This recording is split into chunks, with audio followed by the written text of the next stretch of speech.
You don't shoot the medics. That's a rule as old as war itself. It's not written in stone or encoded in treaties, but it's there, in the marrow of every soldier, every species that's ever bled on a battlefield. The ones who patch wounds, carry the injured, and whisper comfort into broken ears, you leave them be. But the Ziraxi didn't care about rules. And they didn't see mercy as strength. The sun over Calvana, for it hadn't even finished rising when the sky turned to fire. Earth's humanitarian fleet had touched down less than 48 hours earlier. Medical domes were deployed. Triage centers activated. Human doctors worked side by side with alien nurses, stabilizing wounded from all sides. Ziraxi included. Earth had come with no weapons, no military presence, just white banners, bioscanners, and healing hands. And that's what made it so easy. They didn't fire warning shots. They didn't target combatants. The Ziraxi war claws hit the relief camps first. Precision strikes that turned sterilized medical bays into craters of ash. They jammed emergency beacons and scrambled orbiting comms. The first blast vaporized the pediatric recovery dome. The second turned Earth's primary hospital ship into a graveyard. The third didn't hit anything at all. It was just a broadcast, a live stream, Galactic channel, unfiltered, unapologetic. A Ziraxi general stood amid the ruins of a scorched field hospital. Behind him, human medics knelt, hands zip-tied, some bleeding, some barely conscious. One tried to speak. The general silenced her with a blade through the throat. "Let this be the lesson," he snarled, his voice wet with pride.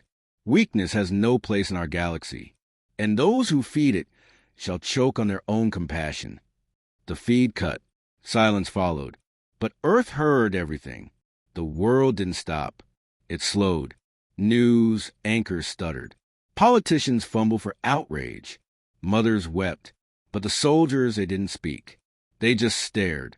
Then one word began to ripple across secure channels like a whisper in a storm. Angels. They're not listed in any official registry. They don't exist on public defense rosters. They're not part of Earth's Navy or the Deep Ops Division or even Black Site Intelligence. They are older, quieter, worse. You don't summon them for border skirmishes, not for political assassinations or planetary defense. You summon them when someone forgets what it means to be human. They're called the Angels of Death, not because they're divine, but because when they descend, there is no salvation, no trial, no mercy, just finality. The moment the word was spoken, no press releases followed, no mobilization order, no interstellar parades of war. Just an encrypted burst through classified channels, 7 characters long, A19X73. And across the far corners of human space, they stirred. On a distant mining colony, a medic-turned-operative locked a clinic and disappeared into the snow. In the depths of an abandoned lunar lab, a figure removed their apron, revealing black armor underneath. From deep space cryopods, preserved only for emergencies, 3 figures awoke in silence. The angels were coming, not to negotiate, not to retaliate, to end. Meanwhile, the galaxy debated. The Ziraxi, drunk with their own savagery, mocked Earth's silence. They thought the humans were frozen, afraid, powerless. They didn't realize that silence was the answer. Earth's diplomats said nothing. Earth's military said nothing. Earth's people mourned. But they knew. Everyone who'd served, everyone who bled under the Earth flag, they knew what came next. Not war, not retribution. Cleansing. 3 days later, Ziraxi Fleet Command in the Sarni sector went dark. Not attacked, not overwhelmed. Gone. Satellites showed no damage. No distress beacons were activated. Just silence and drifting ships, intact but lifeless. When a neutral scavenger ship approached one of the derelict dreadnoughts, they boarded carefully, weapons drawn. What they found made them flee.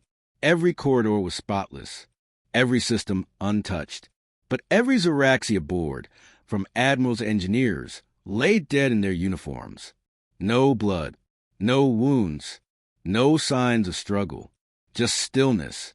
The only clue was on the bridge, a human medkit, perfectly intact, placed reverently in the captain's chair, and beside it, A handwritten note in the old Terran dialect. You killed the healers. Now we silence the sickness. Earth never claimed responsibility. They didn't need to. The galaxy remembered what humans had always hidden, that their kindness was a choice, one rooted in discipline, not weakness. They'd chosen peace, chosen healing, chosen compassion. But when you slaughtered the ones who carried that light, you didn't get war.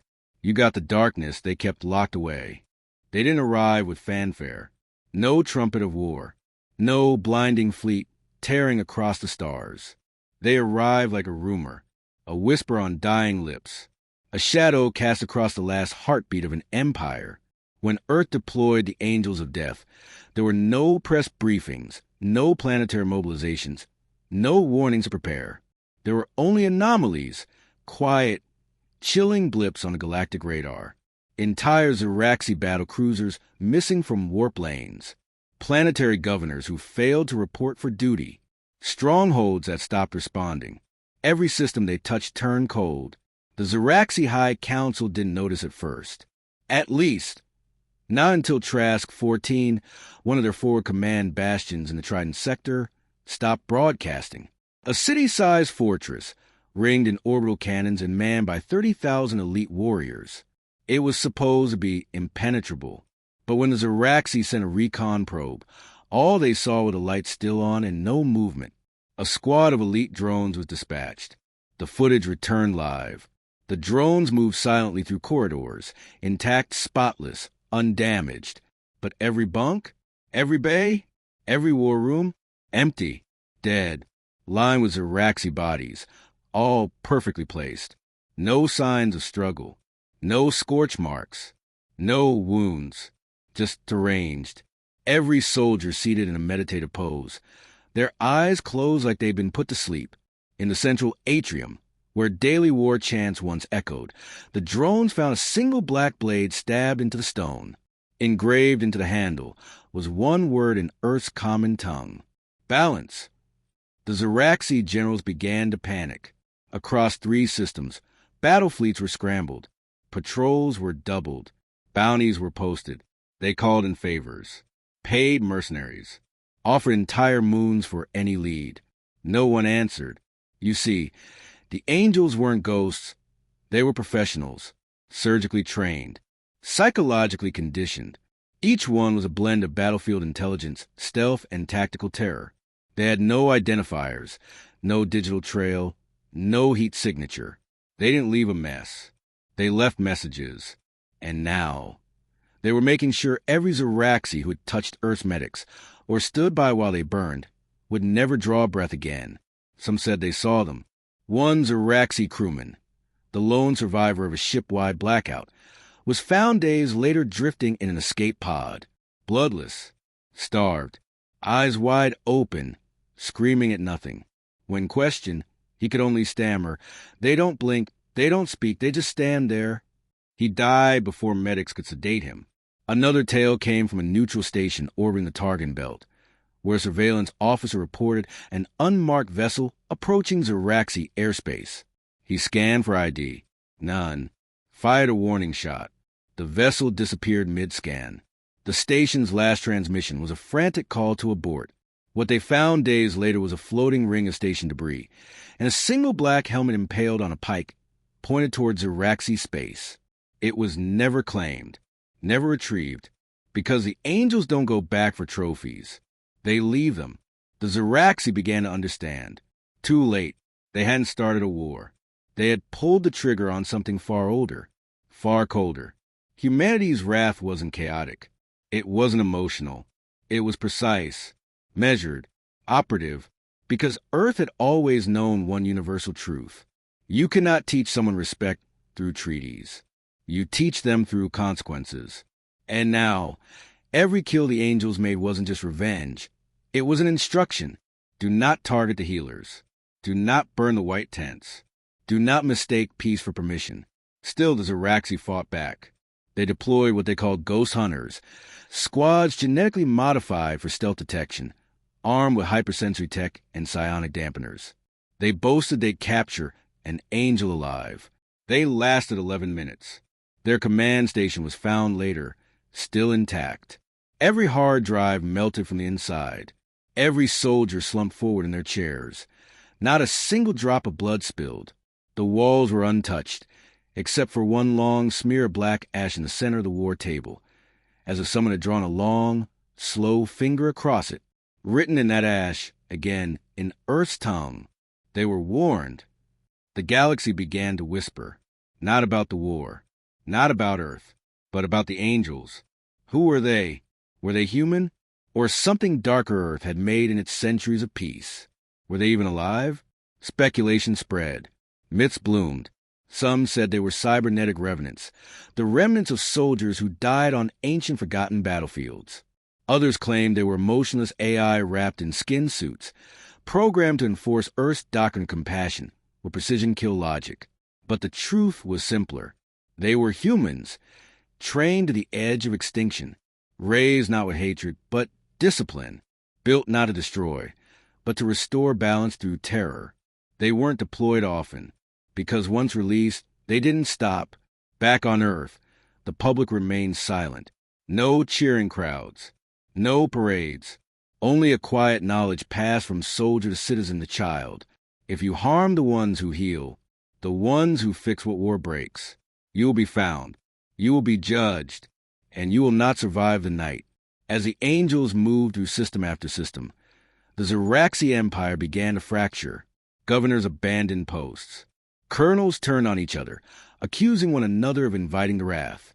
Entire colonies evacuated, not because they saw an angel, but because they feared they might. And that was the real power of Earth's vengeance. It didn't just punish, it infected the mind. Because when the angels descend, they don't come for your army, they come for your fear. It wasn't the explosions that broke the Zeraxi. It wasn't the black blades or the silent raids or the missing warlords. It was the silence that followed. You see, every empire believes it's unshakable, right up to the moment it starts talking to itself in the dark. And that's what the angels of death gave them. Not fire, not fury. Doubt. Whispers wormed through the highest echelons of Zeraxi command. Who's next? Why haven't they attacked here yet? Why is my security officer sweating? Why do I keep waking in the middle of the night, certain someone standing in the corner? No alarms were tripped.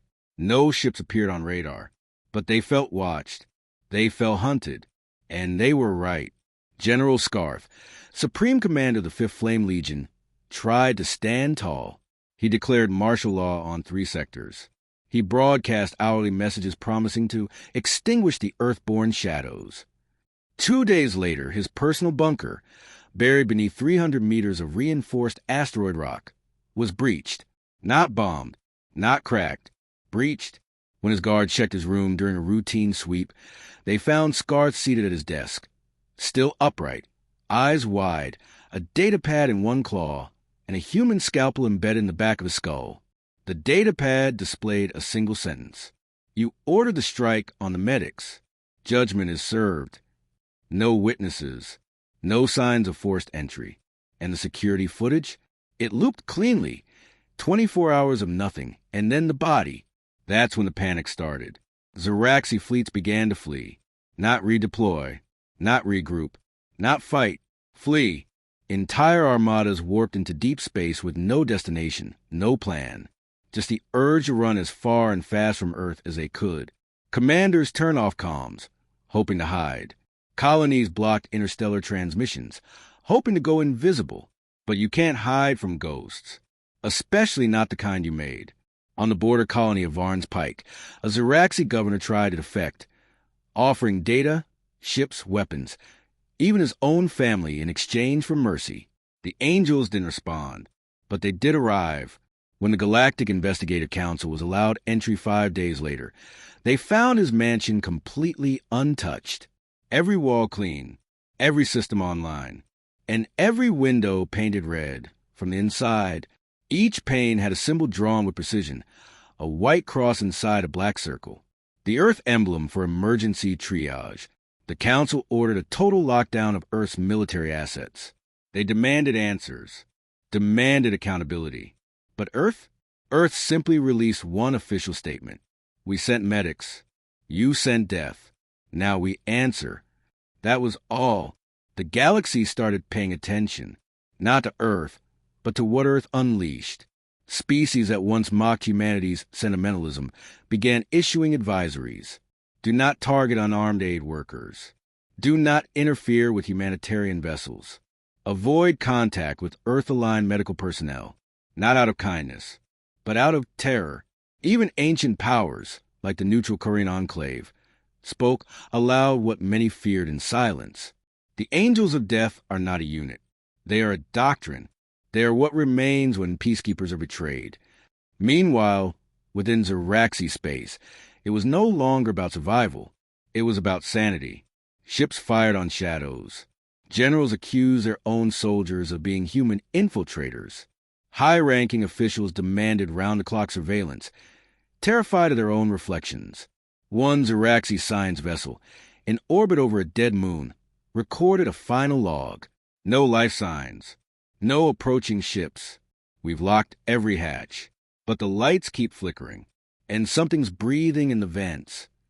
The crew were found days later, unharmed, physically, but all of them catatonic, pupils blown wide, nerve responses flatlined, each one holding on to the edge of their seats as if they died, clinging to reality. They weren't executed. They were unmade, and the angels still weren't done, because they weren't there just to punish. They were there to remind. You see, Earth hadn't always been peaceful. Long before extended white banners and care kits across the stars, it had torn itself apart in wars so brutal they scorched the sky. Humanity knew exactly how far the abyss went because they crawled out of it bloodied and changed. That's why they protected the medics. That's why they forged law into kindness. But when you kill the ones who hold that kindness together, you don't just invite the abyss back. You unleash it with precision, and then suddenly it stopped, not because the angels were caught, not because they were defeated, but because they chose to stop. The moment the Zeraxi broadcast an unconditional surrender, broadcast not to Earth, but to the entire galaxy, the angels vanished. No final strike, no gloating, just silence. And for the Zeraxi, that silence was the worst punishment of all, because now they had to live with what they'd done, and what had been done to them. In the ruins of their once proud empire, a generation was raised among whispers, a phrase carved into prison walls, etched into abandoned warships, painted in blood across battlegrounds never officially declared. Do not harm the healers. It became gospel, not because Earth demanded it, but because the galaxy had seen what happened when that line was crossed. Because when you burn the banner of peace, you invite angels to war. They thought peace would be their reward. But what followed was not peace. It was silence and shame. You see, when the killing stopped, the Zeraxi didn't rejoice. They trembled, because after the angels of death vanished without a trace, without a word, there were no negotiations, no treaties, no handshakes under fluttering flags, just empty command centers, bloodless corpses, forgotten thrones still warm from their last owners. And in the void they left behind, the Zeraxi were forced to look at themselves. For the first time in their brutal, glory-chained history, there was no enemy left to kill. Only a question: what had they become? The Zeraxi homeworld, once a bustling seat of military pride, dimmed to a ghost light. Its population, decimated not by bombs but by abandonment, wandered hollow streets and shattered statues. Entire academies of war were shut down. Their once mighty fleet, dry docked, not because Earth asked, because the galaxy refused to repair them, refused to trade with them, refused even to speak their name. The Zeraxi hadn't just lost a war. They'd become a galactic warning label. And everywhere you looked, on outposts, on stations, on cargo ships and city walls, one symbol started to appear. A white circle with a red cross in the center. Beneath it, in hundreds of languages, protected by the Healer's Accord. You'd think Earth would be celebrating, throwing banners, hosting parades. But Earth wasn't smiling, because Earth had never wanted to win a war. They'd sent doctors, not destroyers. They offered hope, not hell. And yet, the galaxy only listened once the angels were unleashed. So no, Earth didn't cheer. They mourned the medics who never made it home, mourned the peace shattered by arrogance and cruelty, mourned the fact that every tent that burned proved what humanity had feared all along. Compassion means nothing to monsters unless they bleed for it. Still, Earth did not withdraw. They did not close their borders. They did not shroud themselves in vengeance. Instead, they rebuilt the Healers Guild, stronger, broader, bolder than ever before. They trained twice as many medics, forged faster ships, hardened aid stations with stealth fields and defense turrets. And everywhere a healer went, there followed a legend.